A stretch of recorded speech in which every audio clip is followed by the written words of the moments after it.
a little bit of an unexplored corner, and that is a book in Tanakh that's the story of Ruth, the Megillas Ruth. We know that there are 5 scrolls that are called Megillos. Megillah just means a scroll that we read at different times of the year. The most famous, of course, is the Megillah of Esther that we read on Purim. Then we have the Megillah of Ruth that we read on Shavuot. We have the Megillah of Koheles, Ecclesiastes, that is read on Sukkot. The Megillah of Shir HaShirim, the Song of Songs, which is read on Pesach. And then Eicha, Lamentations, which is read on the 9th of Av. So these are called the 5 Megillos because these are the 5 books of the writings that are read publicly. Normally, other than the Megillos, we have Tanakh. The Jewish Bible is divided into 3 sections: Torah, prophets, writings. Torah, of course, we read Monday, Thursday, Shabbos, and holidays. Prophets, we read every Shabbos and Yom Tov. That's called the Haftorah. But there normally is no public recitation from the writings except for the 5 Megillos. So the 5 Megillos are the only Ketuvim that are read in a public way. Now, you might, I'm not sure if you've had a chance to notice this in Eretz Yisrael, but the custom here in Eretz Yisrael is a little different than it is in Chutz La'aretz. In Chutz La'aretz, the vast majority of shuls, the only Megillah that is read from a scroll, from a handwritten scroll, is the Megillah of Esther. The other Megillos are just read from a siddur or from a chumash. There is no scroll that is read, and as a result, there is no bracha that is recited. Before Megillah Esther, we recite the bracha al Mikra Megillah, and we also recite Shechiyanu. But in a regular American shul, when they read Rus, or they read Koheles, or they read Shir HaShirim, or they read Eicha, there is no scroll and there is no bracha. By contrast, here in Eretz Yisrael, based on the minhag of the Vilna Gaon, all 5 Megillos are read from a handwritten scroll, and a bracha is going to be recited before the Megillah. So if you've been going to shul in America, and you'll see this here, it'll hit you as a little unusual because you've never experienced it before. And in fact, before each Megillah, we have 2 brachas that we recite. One is Al Mikra Megillah, the other is Shecheyanu, thanking God for bringing us alive. The only exception is on Tisha B'Av, when we read Eicha, we make the bracha Al Mikra Megillah, but we don't say Shecheyanu, because since Eicha is a book of tragedy, we don't thank God for bringing us to commemorate that tragic day. Okay, so that's going to be an interesting difference. Another difference that pertains to Rus per se is interesting, that, in Chutz La'aretz we keep Shavuos 2 days. Like all the holidays are kept 2 days. Now, the custom is, as you know, that the first night of Shavuos, people don't go to sleep.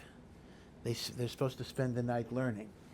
Now, here in Israel and in most of the northern hemisphere, the night of Shavuos is approximately, depending on when you start learning, it's around 4 to 6 hours. That's all it is. In the southern hemisphere, though, that's very, very interesting. I've had occasion to be in the southern hemisphere for Shavuos. The learning session is around 12 hours. I mean, it just goes on forever. But be it as it may, when you have to daven Shachris at the crack of dawn, after you've been up all night, you're understandably pretty tired. So you hope davening will be as short as it could be, so you could get to sleep. So in Chutz La'aretz, a lot of stuff is deferred to the second day of Shavuos. Rus is not read on the first day. Rus is read on the second day. Yiskor, the memorial prayer for people who have lost their parents, is the second day. So as a result, in Chutz La'aretz, the first day service is a little shorter. In Eretz Yisrael, we put in everything, since there is no second day of Shavuos. So when you're really, really tired and you're really hoping davening will be over so you can get to sleep, but I assume that's not your attitude. I'm sure there's a lot of enthusiasm and the like. But then you're going to get hit with both Megillas Rus before Torah reading and Yiskor afterwards. So that's going to be another difference that you're going to notice. But let's talk about Megillas Rus a little bit. The basic story, first of all, the author of Megillas Rus is actually a very famous person that has his own biblical book. and that is the prophet Shmuel. Shmuel Hanavi was the one who wrote the beautiful story of Ruth, although his authorship is not indicated in the text, but this is the tradition of our Chachamim, that Shmuel Hanavi is the author of Ruth. Now, the story is, well, I'm just going to give it in 2 lines, but then I'll go over it in more detail, it is the story of how a Moabite princess converted to Judaism, condemning herself to a life of poverty and suffering. She was a princess, and somehow she got married to a very, very great man who is Boaz, and from that union eventually came David HaMelech. So the way it worked was that Ruth married Boaz, who was a great, great leader of the generation. They had a child, Oved, and Oved had a child, Yishai, and Yishai had a child, David. So the culmination, of course, David is not born here, just Shmuel is just giving you a little updating that after the story of the marriage, so it then gives you a little bit of lineage going from Ruth, Boaz, all the way to David HaMelech. And it is the story of devotion, it is the story of commitment, it is the story of loving kindness and compassion for her widowed mother-in-law, because remember that Ruth's mother-in-law came and she lost her husband, she lost her 2 children, including Ruth's husband, and Ruth came back to live with Naomi in Eretz Yisrael, not thinking she would get married and not thinking she would ever get out of poverty, and God blessed them. So I want to ask 2 questions, really, and the questions are not the same. People confuse them. Question number 1 is, why did Shmuel Hanavi write the story of Ruth? Why did he write the book? Question number 2 is, why do we read the book on Shavuot? That's not the same question. Shmuel Hanavi did not write Ruth to be read on Shavuot. He wrote Ruth because he said this was part of the Bible that had to be recorded. Later, and it's much later the custom devolved that we read Ruth on Shavuot. So these are 2 different questions. So if you ask me, why did Shmuel write Ruth, and people start telling you because it's connected to Shavuot, that's already a mistaken thinking, because Shmuel's writing the book had nothing to do with Shavuot. The simple answer why Shmuel wrote the book was to provide, and this is going to be a little complicated, to provide legitimacy for the Davidic monarchy. Remember that Shmuel is the last of the judges. Remember, after Yoshua died? So for more than 300 years, there was no centralized king. There were different judges who took over at various times. That's why, what is the second book of the Nevi'im called? The first book is, after the Torah, is the book of Yoshua, and the second book is the book of Shoftim. Different types of judges. Some of the judges are well known, some of the judges are not well known. The well-known judges, including one woman, the judge Devorah, and then Shimshon, Samson, right? Some of the judges are well known, some of the judges had very short tenures, and we don't know a lot about them. But the period of the judges lasted more than 300 years, around 350 years. The last judge was none other than the great prophet Shmuel. And Shmuel was extremely great. Shmuel was considered to be equal in greatness to Moshe and Aaron put together. You know how old Shmuel was? Shmuel only died at the age of 52. Amazing. A righteous person of the Madrega of Moshe and Aaron died at 52. It's interesting, his yahrzeit is the same day as Yom Yerushalayim, right? The 28th of Iyar, this month, just in, I guess, a week or so, is the day in the Six-Day War, back in 1967, when we recaptured the old city of Yerushalayim, which had been in Jordanian hands since 1948. we recaptured it. And even more importantly, we recaptured the Temple Mount and the Kosel Maravi, the Western Wall, to be able to daven by the Western Wall. So this became, again, it's not so much celebrated in the yeshiva world. One could ask why, but this became the Israeli holiday called Yom Yerushalayim, right? The 5th of Iyar, a few weeks ago, goes back to 1948, and that is the Israeli day, Yom HaAtzmaut, Independence Day, which is also not celebrated that much in the yeshiva world, but be it as it may. But Iyar has these two Israeli holidays. One is Yom HaAtzmaut, the 5th of Iyar, that's 1948, and the other is Yom Yerushalayim, the 28th of Iyar, coming up, which is 1967. And I'm bringing this up just as a little bit of, I don't want to call it trivia because there are no accidents, that the 28th of Iyar is the yahrzeit of Shmuel Hanavi. So Yom Yerushalayim is the yahrzeit of Shmuel Hanavi and the like. You may know that if you drive far enough, just go on the street called Shmuel Hanavi, keep on driving towards Ramot, it becomes Golda Meir at some point, but eventually you actually reach the grave of Shmuel Hanavi. It is a grave that is a tower from the time of the Crusaders, and you can visit the kever of Shmuel Hanavi. Buses go there, etc.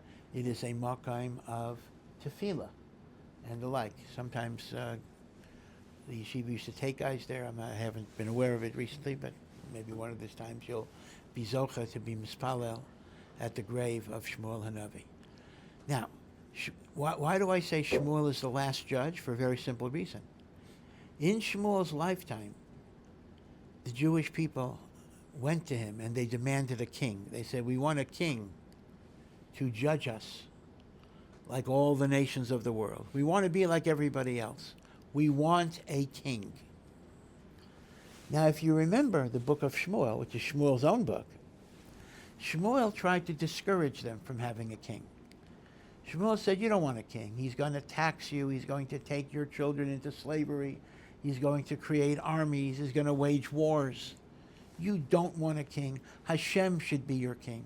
Hashem's Torah should be your king. What do you want a human king who will be a dictator? So Shmuel tried to discourage them, but they refused to accept his musar. So as a result, Shmuel anointed the first Jewish king. Now, who was the first Jewish king? King Shaul HaMelech. Saul was the first Jewish king. Now, Saul is from the tribe of Binyamin. Now, Yaakov had said on his deathbed, Lo Yasser Shevet Mi Yehuda, that kingship should belong to the tribe of Yehuda. So Shaul, by definition, was a temporary monarchy.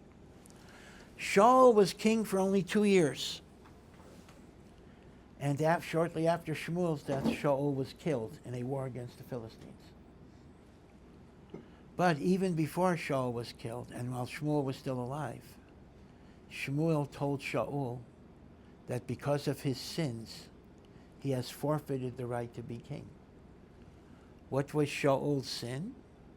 Because he was commanded to eradicate Amalek, and he spared the king of Amalek, and that king went and impregnated a woman, and from that woman Haman came later, many centuries later. But Shmuel said to Shaul, because you did not keep the word of God, God has taken away the kingship from you and has given it to a better person. So Shaul did finish as king. He was killed shortly thereafter, but he was already told he would be replaced. Who was the one that replaced him? It was, of course, David HaMelech. And that itself is a very dramatic and moving and beautiful story. Hashem tells Shmuel, go to the city of Bethlehem, and go to a man called Yishai, and I will tell you which of his sons shall be king.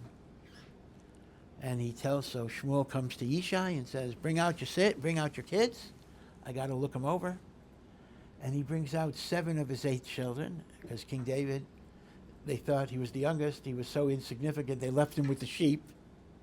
So 7 sons are there, and each one is like handsome and tall and strong. And Shmuel thinks, this must be the one, this must be the one. And God says, don't look at appearances. Look at the heart. And none of these 7 are the one that I choose to be king. So Shmuel says to Yishai, hey, do you have any other sons that you didn't bring out? Shmuel didn't even know. And Yishai says, yeah, there's a kid. By the way, he wasn't a kid. He was 28 years old. I mean, he wasn't like 5 years old. But there's a guy, he's just taking care of the sheep. He's not really, you don't want him for sure. And Shmuel says, Hashem told me, bring out all of your sons, not 7 out of 8. So he summons David from the sheep. And of course, David is, in the lifetime of Saul, David is anointed. And if you know the book of Shmuel, which is not the book we're discussing technically, you know that Shaul became, in the little time that Shaul was still alive, he became insanely jealous of David HaMelech. He pursued him. He tried to kill him. He tried to get rid of him. And the irony, it's such a, even as a matter of literature, Lahabdil, it's such a gripping story. David's best friend was none other than Shaul's own son, Yonasan. And Shaul couldn't stand that. Shaul kept on telling his son, this is the one that's going to take away the kingdom from you. He's going to take away everything from you. How could it be? How could you be his friend? In fact, there's even a scene where Shaul threw a spear at his own son in rage. Like the spear just missed Yonasan. It lodged in the wall. The tragedy was Yonasan got killed with his father in that war against the Plishtim. And David HaMelech gave a beautiful eulogy over the loss of Shaul and the loss of Yonasan. Okay, now, here is the thing. So David became king at the age of 30, actually. He was anointed at 28, but Shaul lived 2 years. So David became king at 30, and David ruled for 40 years, from 30 to 70. In fact, that itself is an interesting story. Again, I will get back to Ruth. This is actually good background information. Adam HaRishon was supposed to live 1,000 years. Well, before he ate from the tree of knowledge, he would have lived forever. But even after he ate from the Eitz Hadas, Adam HaRishon should have lived 1,000 years. Adam HaRishon, in fact, only lived 930 years. There's a 70-year deficit. So how do you explain that? So there's a medrash that said Hashem showed Adam HaRishon all of the future souls that were going to be born, and he saw the beautiful soul of David HaMelech that was destined to be in the world for only 3 hours. Now, there wouldn't have been a David HaMelech. That neshama would have been in the world 3 hours. Adam HaRishon said, I hereby donate 70 years of my life so that David HaMelech can live 70 years in this world. And that is why Adam HaRishon only lived 930 and David HaMelech lived 70. Again, he became king at 30 and he reigned for 40 years, and he was succeeded by Shlomo HaMelech, the Davidic line, and eventually Mashiach will come from David. Now remember, David HaMelech is the great-grandson of Ruth. Ruth and Boaz had a son, Oved. Oved and his wife had a son, Yishai. Yishai and his wife had a son, David, as well as other sons, and the like.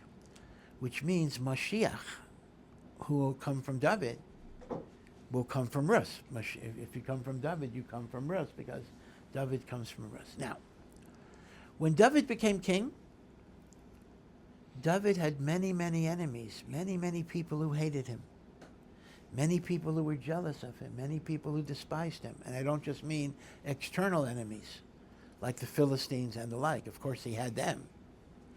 But he had many, many Jewish people who didn't like him. Some of them were Shaul's friends and family. They felt, although that wasn't true, that David stole the kingship from Saul. Okay? So David was a man who had many enemies. If you read Tehillim, you have to understand this a little bit. You know, read them, David is always saying to God, save me from my enemies, save me from the people who try to destroy me. They treat me like a dog. I have no place to go. I am trapped. I am suffering so much. Right? Open up Tehillim at random. There are, of course, joyous psalms, for sure. But there's so many psalms where David is talking about his agony, his loneliness, his fear. What is that talking about? That's kind of talking about not so much the external enemies, but the many, many enemies who tried to either physically kill him or destroy him or delegitimate him. So, David is at least in the initial years of his kingship, a very, very, very beleaguered and attacked king. Lahavdil, gazillion, Havdalas, somewhat like Trump in some ways, right? Everyone likes to attack Trump and whatever. Again, Lahavdil, obviously I'm not comparing David HaMelech to Trump. Okay, now the thing is, one of their attacks is the following. And this is going to explain why Ruth was written. The Torah says in Parshas Kiseitze that an Ammonite and a Moabite cannot enter the congregation of God.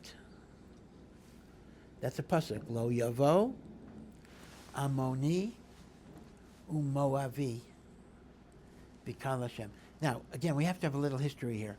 What is the origin of the nations of Ammon and Moab? It's in the Chumash. You know, Lot, Avram's nephew, was living in Sodom. Sodom got destroyed, but in the merit of Avram's prayers, Lot and his family were saved.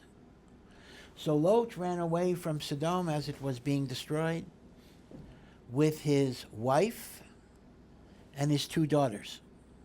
His sons-in-law refused to go. Lot's wife looked back, and as the Chumash says, she turned into a pillar of salt. So Lot finally reaches the mountains where he could be safe, and it's Lot and his 2 daughters. That's it. They look out at the landscape of Sodom, and all they see is desolation and smoke. Lot's daughters actually thought the whole world was destroyed. It was only Sodom that was destroyed, that area. It's like, you know, all these Twilight Zone things where, you know, you wake up in the morning and you're the only survivor. The whole world got destroyed by a plague or nuclear war. Right? That's a famous science fiction image, but you somehow, you know, you're the only one that's alive. So they thought the same thing. They're looking out as far as their eye can see. They see desolation. They see smoke. They see ashes. They see sulfur. They thought they're the only human beings alive. So what did they do? The oldest daughter got her father drunk, and she slept with him. She got impregnated by him. And 9 months later, she had a boy, she had a child that she called Moav. That means from my dad. Not a very modest name. This is from my father. Okay. The next night, I mean, Lot, by the second night, must have known what was going on here. The second night, the younger daughter gets him drunk. And the same thing happens. And 9 months later, I guess a day after the first birth, she has a kid called Ammon, from my people. Slightly better. Those two boys who were conceived in incest became founders of the nations of Ammon and Moab, who inhabited east of the Jordan. Eretz Yisrael is west of the Jordan. They were east of the Jordan. Ammonites and Moabites. They were generated in incest. However, I hope you see from the way I described the story that their motives were not promiscuous. Their motives were actually l'shem shamayim, because they thought there was no one else in the world. And they thought under those circumstances, if we would not propagate, erroneously so, that would be the end of the human race. In fact, Rav Moshe Feinstein used to tell the story about a man that he knew in Russia who died a horrible death, a horrible choking death. And as the man was dying, he managed to tell Rav Moshe Feinstein, the story that this was punishment because he disparaged Lot's daughters. He was once talking about Lot's daughters as being immoral and being prostitutes and committing incest. And that night he had a dream where two radiant women whose faces were shining, who looked angelic, came to him. And he asked them in the dream, "Who are you?" And they said, "We're Lot's daughters. And we came to tell you that what you said about us is total slander, motzi shemra, sheker." And the fact that he saw their countenance shining with divine light showed him that they were held to be righteous people in heaven. And he told Rav Moshe Feinstein that he was going to die a horrible death because he was attacking the righteousness of Lot's daughters. Now, here is the thing. The Torah says later in Devarim that we're not allowed to marry a Moabite or an Ammonite. Now, that doesn't mean if they didn't convert. If they didn't convert, of course you can't marry them. They're goyim. Rather, what the Torah is telling me is, even if they convert and they're Jewish, if they come from Ammon and Moab, they're not acceptable. Okay, they converted. Now, you might think superficially, oh yeah, well sure they're not acceptable because they got generated in incest. That's not the reason. The fact that they were generated through incest, that would not have been a disqualification. The disqualification is a totally different reason. And the Torah gives two reasons, neither of which is connected to the incest part of the story. And that is, when we were east of the Jordan and we were going to cross into Eretz Yisrael, so we wanted to go through the Moabite territory just to get to the Jordan River. And we asked the Moabites for permission to go through, and the Ammonites as well, to go through their territory, to get to the east bank of the Jordan, so we'll cross it. And we asked them for food and water, and we offered to pay them for the food and water. And they refused to give us food and water, and refused to give us safe passage. And because of their cruelty, and because of their ingratitude, because after all, Ammon and Moab come from Lot, and Lot was Avram's nephew. And look at all the kindness that Avram had shown Lot. So the Torah says, because of their cruelty, because of their lack of compassion, because of their lack of gratitude, they are not fitting to be part of the Jewish people.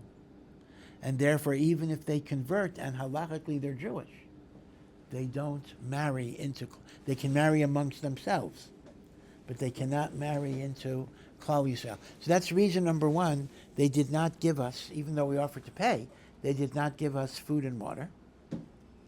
And then there's a reason number two that applies more to Moab than Ammon, that the king of Moab was the one who hired Bilam to curse us and destroy us, and God changed Bilam's curses into blessings. But since the Moabites tried to curse and destroy us, they cannot enter the congregation of God. So again, it's not because of the incest. The incest is not even a negative factor here.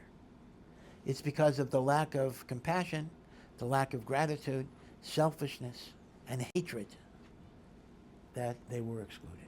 Now, so here is what David HaMelech's enemies kept on bringing up again and again and again. Hey, this fellow David, he's Jewish, yeah. He was born a Jew, but he's a Moabite Jew because his great-grandmother is Ruth the Moabite. And the Torah says a Moabite or an Ammonite, here it's a Moabite, cannot enter the congregation of God. He's not even a regular kosher Jew. How could he be king? And this notion that because David HaMelech is descended from Ruth the Moabite, of course that would also taint his father and his grandfather, but they're all tainted. And this was an accusation brought up in Shmuel's own lifetime when Shmuel was alive, and it later resurfaced again and again and again. So, what Shmuel HaNavi wanted to record, since he was the one who anointed David, before he left the world, he wanted to set out the story of the fact that Ruth's marriage was to the leader of the generation. Boaz was the Gadol Hador. And therefore it was halachically legitimate, and the reason is because of a loophole. And the loophole is that the prohibition against Moabites marrying into Klal Yisrael only applies to male Moabites. It does not apply to female Moabites. Now, yes, David is male, but David is descended from the female Moabite. So it's going to be permitted. What's the logic of that? So the Gemara in Yevamos explains, the logic of that is that if the Moabites are condemned because they did not give us food and water when we needed it, that's only a condemnation of the men, because you can't expect women to go out and greet a foreign army passing through. So the defense of David is that the Moabite taint in his lineage is on the female side. And Shmuel wants us to establish this by indicating, hey, this marriage was approved by Boaz. Boaz was the Gadol Hador. And therefore, what was Shmuel trying to do? Shmuel was trying to legitimate the yichus, the lineage of David HaMelech, via the halacha that female Moabites are permitted, and that would be established by Boaz. It wasn't just an affair. Boaz, the great Gadol, was the one who married her. Now, Shmuel was not completely successful in this, because as I indicated, even after Shmuel's death, people would keep on bringing up the accusation over and over again. But this was Shmuel's purpose in writing Ruth, to legitimate the lineage of David HaMelech and his right to be king. Okay, everyone understands the halachic background here. Legitimate the yichus of David HaMelech based on the halacha, as the Gemara darshans, Moavi v'lo Moavia, that the prohibition is only the male Moabite convert and not the female. Now, this actually explains why when Shmuel recounts the narrative, he leaves out a particular detail that Chazal tell us in the Medrash, but Shmuel left it out. That is, when Ruth returns to Eretz Yisrael, Boaz is already a very, very old man. And he had just lost his wife, almost like his wife died right before Ruth shows up, as if God is preparing the scene. And Boaz is very old. Boaz, in fact, had 60 children, all of whom died. So Boaz is a widower. Boaz suffered tremendous bereavement. But he's with Ruth. He marries Ruth. And she gets pregnant, and Obed and King David, they all come from that. But the Medrash tells us Boaz lived only one night. He married Ruth. He consummated the marriage that night. And he was dead the next morning. He was literally dead the next morning. Now, Shmuel does not tell us that. The Medrash tells us that. Why Shmuel doesn't tell us that is because this would be a detail that would be largely misunderstood. Because remember, everybody thinks you're not allowed to marry a Moabite, even a woman. But Boaz, the Gadol Hador, says, no, women are permitted, and I'm going to show you this because I'm going to marry her. He marries her publicly to proclaim the halacha that the female Moabite is permitted. And what happens? He drops dead the next morning. Now, the reason why he dropped dead is the opposite. He should have died a long time ago. God kept him alive for that purpose. But people would misinterpret it. People would interpret it as, God punished him. And that's how David's enemies did interpret it. God punished him, you see, great man. But he made this Moabite mistake, and God strikes him dead. So Shmuel felt that would not help in the meaning of the story. So Shmuel HaNavi eliminates that particular detail. Okay? So this is a little halachic background that you need to know why there's a story of Ruth. Now, Ruth is a very beautiful story on many, many levels. It's kind of a simple story, although there are a lot of complications halachically in it. But this is the background. Now, this is a totally different question, why we read Ruth on Shavuos, which is a later custom that was not connected to Shmuel writing Megillat Ruth. And here we have a lot of reasons. I'll probably elaborate more on it next week. But one simple reason actually is that Shavuos is said to be the yahrzeit of David HaMelech. So we read the story of how David HaMelech came to be on Shavuos, because Shavuos is connected to David HaMelech. Another aspect is that Ruth is the story of a convert, a person who embraces, born a non-Jew, and born a princess in a royal family. And she embraces Judaism thinking that she's condemning herself to poverty and suffering. Now, Matan Torah itself, Shavuos commemorates the day of the Ten Commandments, the day that we receive the Torah. Do you know that the Gemara describes Matan Torah as a mass conversion ceremony, interestingly enough? The laws of conversion are derived from what the Jews did when we got the Torah, right? What are the 3 steps, for at least for a male conversion? You have to have circumcision, bris. You have to go to the mikveh. And you have to accept verbally that you will keep the commandments. 3 steps. At Matan Torah, we find all 3 steps, although not at the same day. Circumcision, every man who left Mitzrayim had to have circumcision. Immersion in water, the Torah says, as we prepare for the Torah, we immerse in water. That's mikvah. And the acceptance of mitzvahs is the famous declaration, Kol asher diber Hashem. Everything that God said, Naseh, we will do and we will learn. So the point I'm making is, the Gemara itself says we derive the procedure of conversion from what the Jews did at the time of the receiving of the Torah. Matan Torah was a conversion. Now that's very interesting, because people always ask, when did we become Jewish? Now there are so many different answers you can give to that. But if you look at Matan Torah as the conversion ceremony, then in effect, we were not really Jewish even when we left Mitzrayim.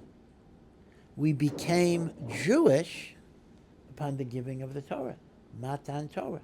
Now, if Matan Torah is conversion, so it makes sense, does it not, on the day that we celebrate Matan Torah, to read about someone who converted for the sake of heaven, because Rus is the model of how we have to become converted in our Avodas Hashem. If you can convert into something, doesn't that imply that already had existed? Like if you can convert to Judaism, Judaism would have had to have existed. Yeah, that's a very interesting question, meaning if there was no Judaism until we accepted the Torah, what were we converting into? So I think the answer is that indeed God created a new institution to which you can now have membership. It's like a new club.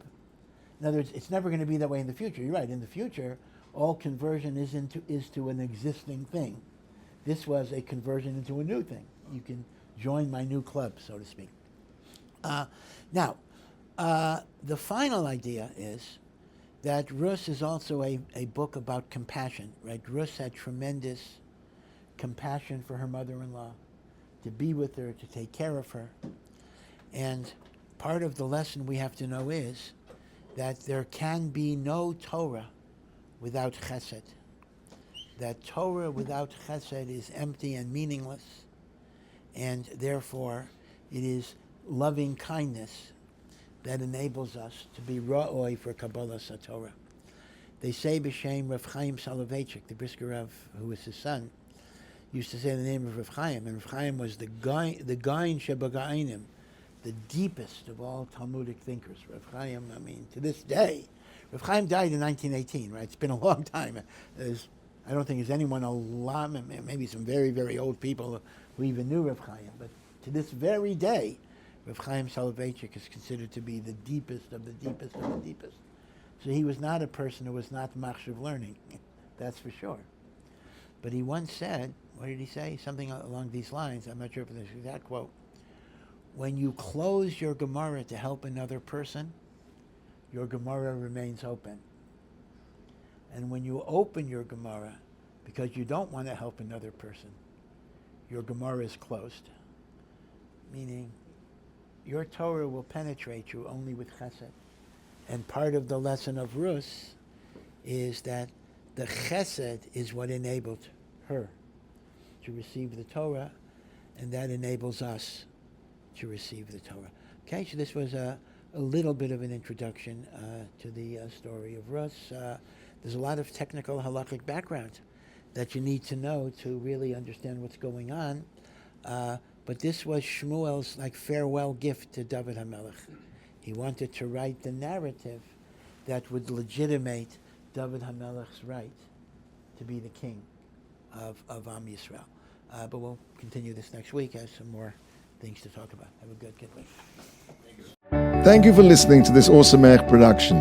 To find out more and to partner in our mission, please visit ohr.edu.